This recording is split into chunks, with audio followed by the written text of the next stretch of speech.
She was the first woman to serve as U.S. Secretary of State, and at the time, the highest-ranking woman in the U.S. government. Before Condoleezza Rice and Hillary Clinton, there was Madeleine Albright. Hello, I'm Nathan King, filling in for Anna Naidu, and this is The Heat.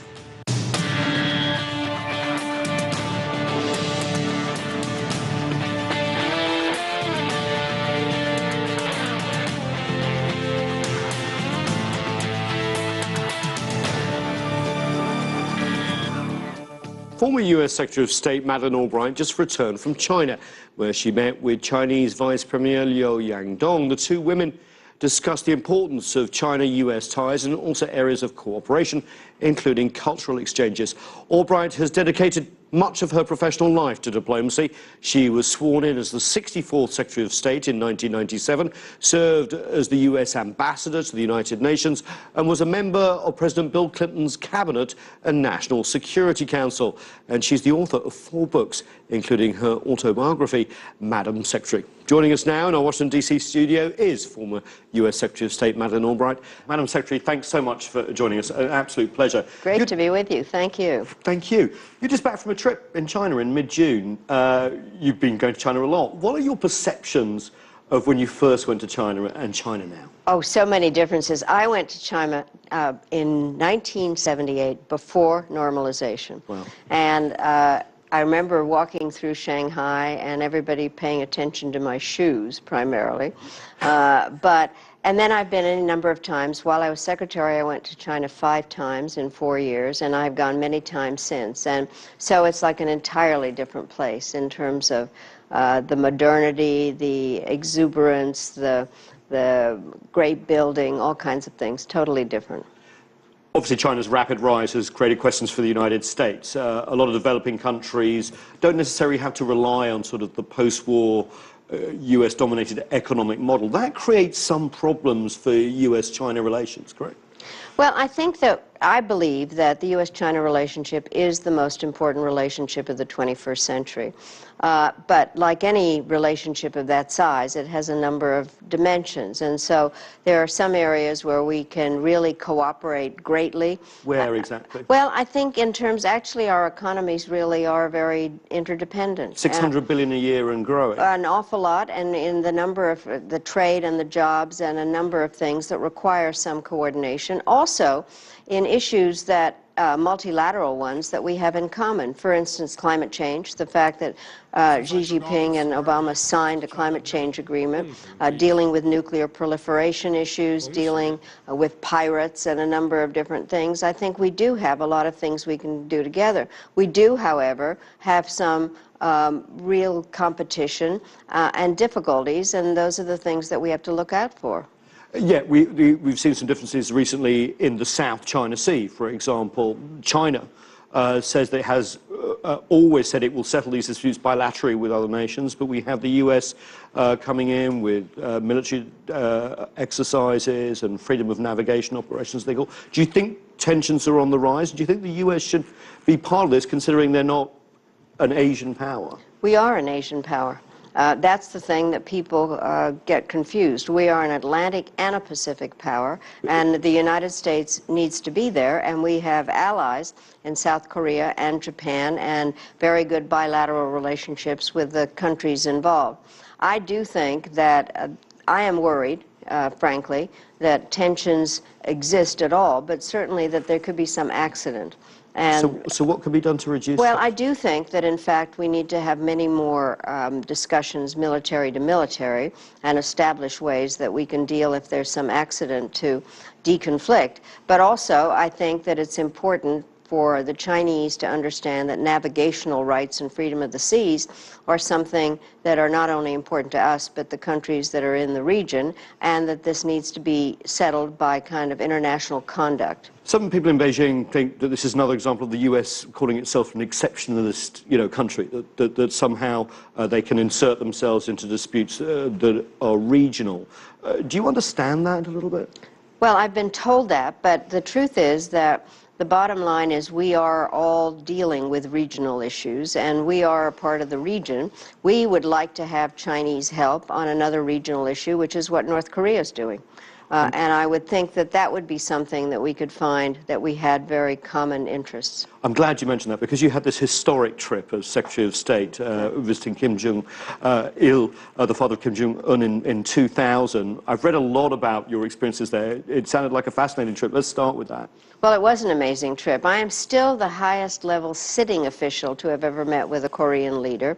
And the part that was so interesting was we had no idea what could or would happen, because we did not have we don't have an embassy there, and so it was very unclear. I did have very good discussions, frankly, in terms of trying to figure out how their nuclear power could be limited, what they would do with long-range missiles, and I'm just sorry that those discussions did not continue in the Bush administration. Yeah, there was a hopeful time that there would be. It was, yes. Where are we now, in your opinion, and where do we need to go? I think we're at a dangerous time because we don't know Kim Jong-un, and he seems to operate by some instinct that we don't understand. I think that he clearly is doing a lot of the things for his domestic reasons because his people are starving. And I think that we don't have any direct relationship with him, and so we're hoping that the Chinese, on whom the North Korean economy is dependent, could put more pressure on the North Koreans as a regional issue, because it affects the South Koreans, Japanese, us, obviously, and I think that we need the Chinese help on that. You're always a big advocate of talks. Do you call for a resumption of the six-party talks, like Beijing and Moscow and others? I actually think that there must be some way to have the talks. The problems always are, what are the preconditions? And if you have preconditions by the North Koreans that kind of take away the reason for the talks. So getting to talks is always an issue. But I think that the North Koreans have to understand that what they are doing is very dangerous for them. See a time where the DPRK situation could actually resolve what the division that we saw at the stalemate of the Korean War and satisfy Pyongyang's desire for a final peace treaty? Well, we thought that, frankly, in 2000, that there were ways to do that. Kim Jong-il, the father, had said he didn't have problems with us maintaining our level of troops there, and we were moving in that direction. It's very hard to tell what Kim Jong-un has on his mind. We would like to see a denuclearized Korean peninsula and some way to move forward on the talks. But again, it's always how you get to them and what the preconditions are. Let's talk about the economics, because obviously a very important part of the US rebalance to Asia is economics. They've been promoting the Trans-Pacific Partnership, China not part of it. The US also did not back the Asia Infrastructure Investment Bank as well. There's a feeling in Beijing that the US has been trying to sort of shut China out of a sort of 21st century trading model? I know that that's the feeling there, but that is not true. I think that part of it has been self-containment that the Chinese are doing. I do think that the the new Chinese bank is a good idea, and they have just put out... So the US should have gone along with it? I believe. That's my personal view. I don't represent anybody, but that's what I believe.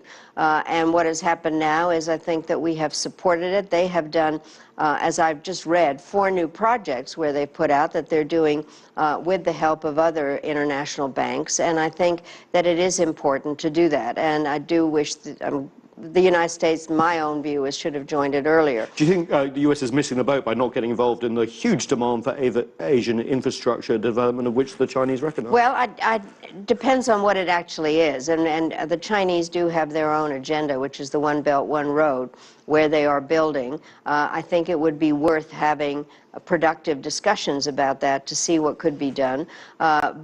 And I think, as I said, you know, when there are complicated relationships with a country, we say it's multifaceted.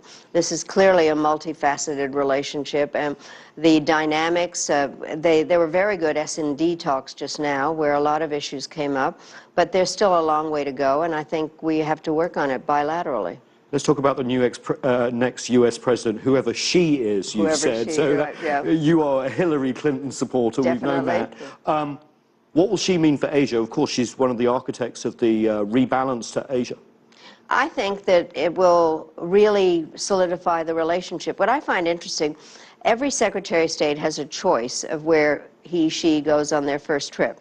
I went to Europe and Asia on the same trip, and she decided to go to Asia. And I was really signaling that she saw it as an urgent and important region. She is the one that was behind the rebalancing. I think she understands Asia's importance, and she understands America's relationship with Asia. What about President Trump, then? I don't think he understands anything. We'll keep it short. Areas of cooperation that you can see going forward.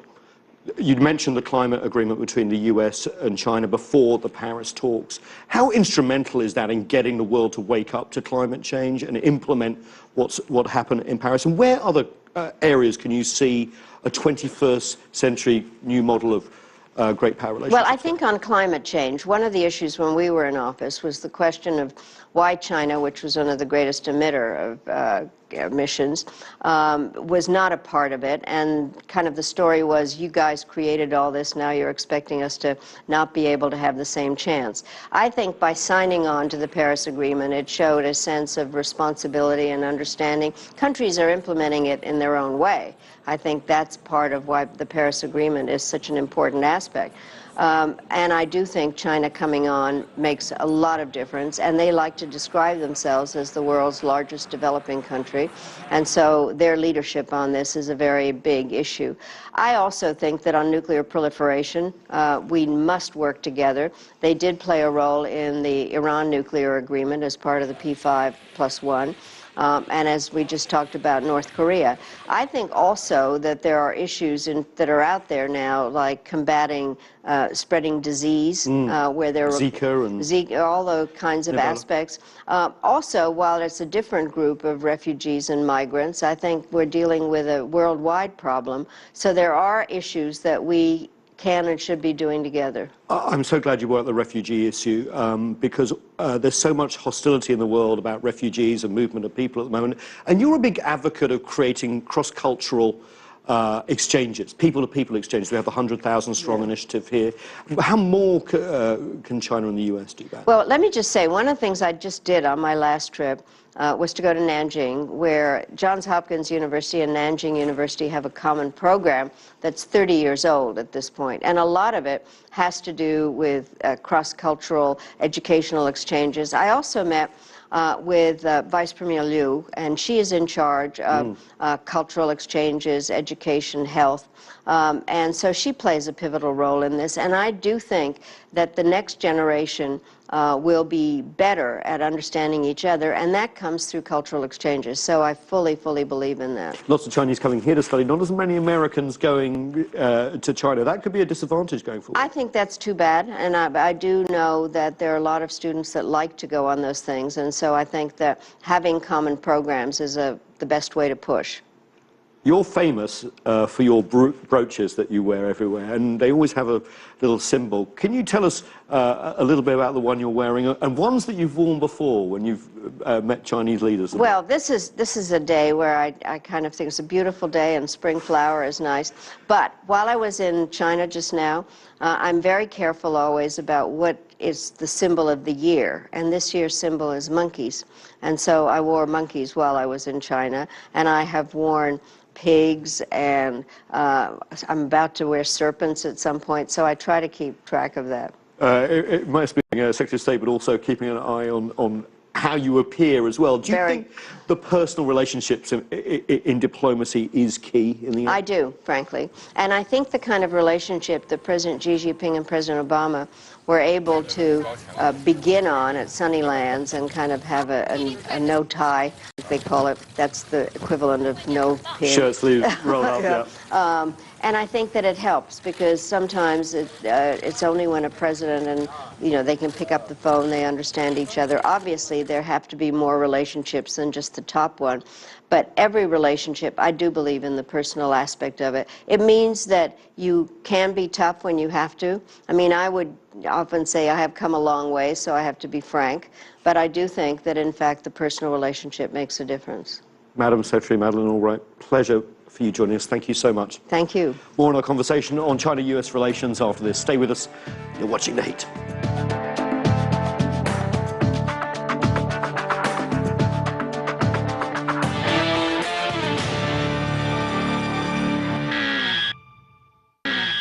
Welcome back to The Heat. We just heard from former U.S. Secretary of State Madeleine Albright about U.S.-China relations. And joining us now from Beijing is Yang Yu. He is a senior fellow at the China Institute of International Studies and served as the founding director of the Office on Korean Peninsula Issues with the Chinese Foreign Ministry. Thank you so much for joining us. We just heard from the U.S. Secretary of State about her time in office, but relations between the US and China have moved on.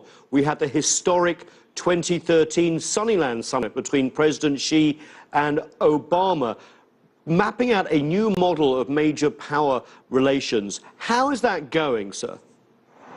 Well, since the Sunnyland Summit, the bilateral relation goes through a up and down, rocky road.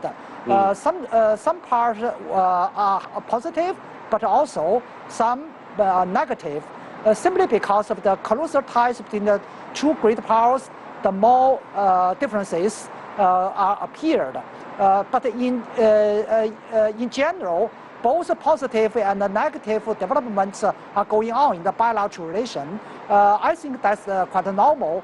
Basically, the direction remains towards the new type of the relationship between the establishing power and the rising power, simply because of the top level between the two countries has determined to go through the bilateral relation in no confrontational manner and cooperation manner. That is the base for the bilateral relation.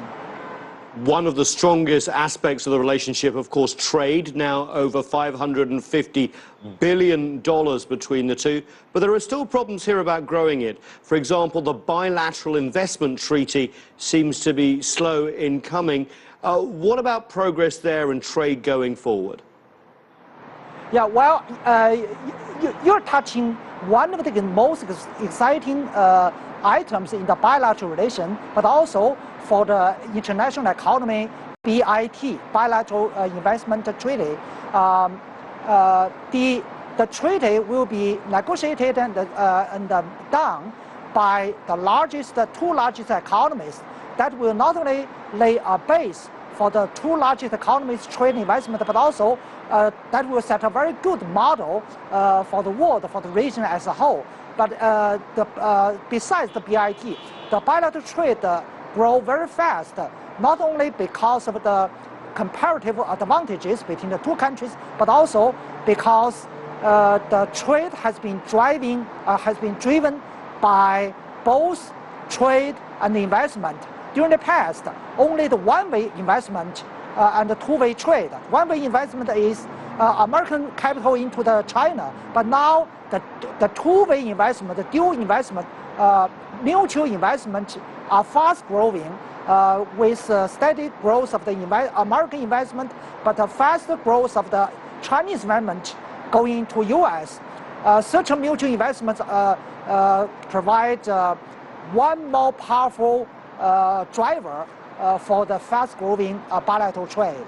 One other area of cooperation, sir, is obviously on climate change. Both countries made a historic announcement ahead of the Paris Climate Agreement talks to cut emissions and also slow the growth of emissions. Is this somewhere where Beijing and Washington are leading the world? Yes, absolutely. As the two largest economy, and as well the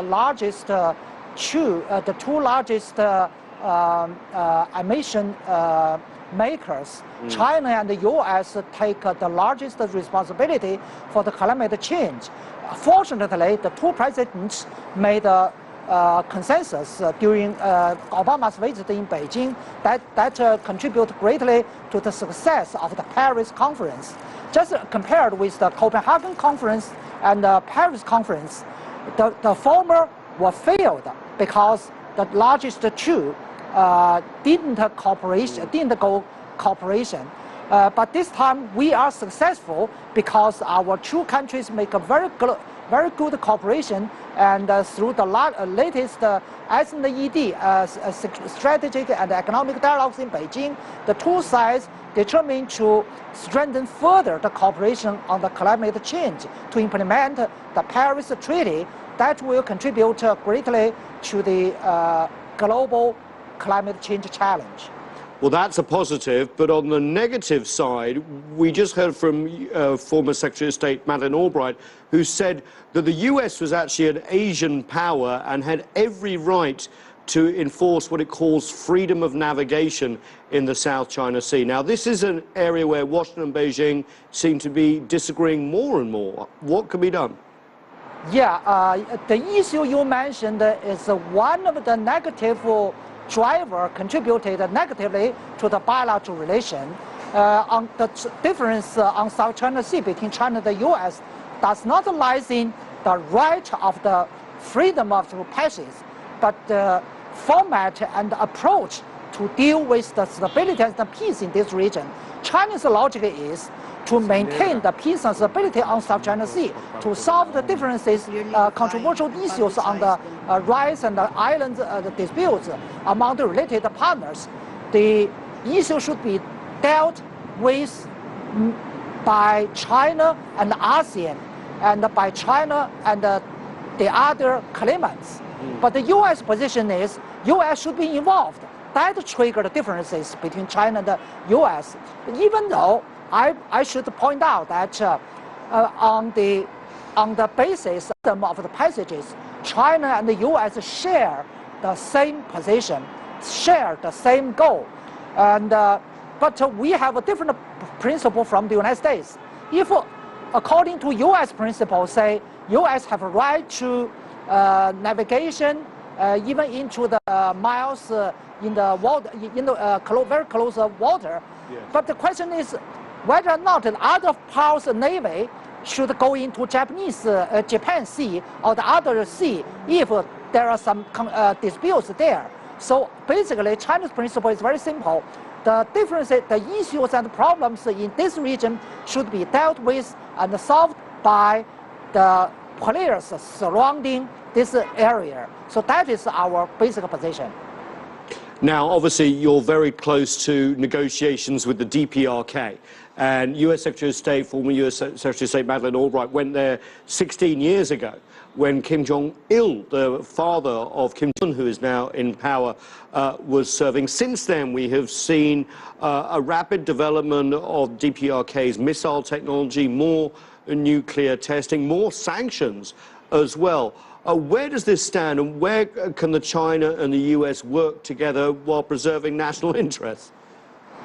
Well, cooperation, China-U.S. cooperation on Korean Peninsula is a positive part. I'm very glad that involved in such a positive part. Basically, China-U.S. remain sharing the very same position on the denuclearization. Neither China nor U.S. will accept North Korea's nuclearization, although the new leader in Pyongyang has determined to make their country as the so-called nuclear state. Recently, just a couple of weeks ago, we had a very track 2 discussions among the 6 delegations, including U.S. ambassador and North Korean senior official from their foreign ministry, and the Chinese ambassador Wu Dawei, and I took part in that track 2 dialogues. We U.S. and China share the same position, but we have felt that North Korean delegation really sent a very sophisticated signals towarding the possible returning to the negotiation for the denuclearization. I think with if we have a proper approach between China and the U.S. and other parties, I believe and I'm confident that we can bring about the denuclearization under the current pressures and cooperations, although we need to go a long way. It's interesting that you obviously are pushing towards a resumption of the six-party talks, because that's exactly what former U.S. Secretary of State Madeleine Albright was hinting at as well. But we have U.S. elections coming up, and there's been some eyebrows raised in China about both major candidates, potentially a President Donald Trump or a Hillary Clinton, who was the architect of the rebalance to Asia. What are your thoughts?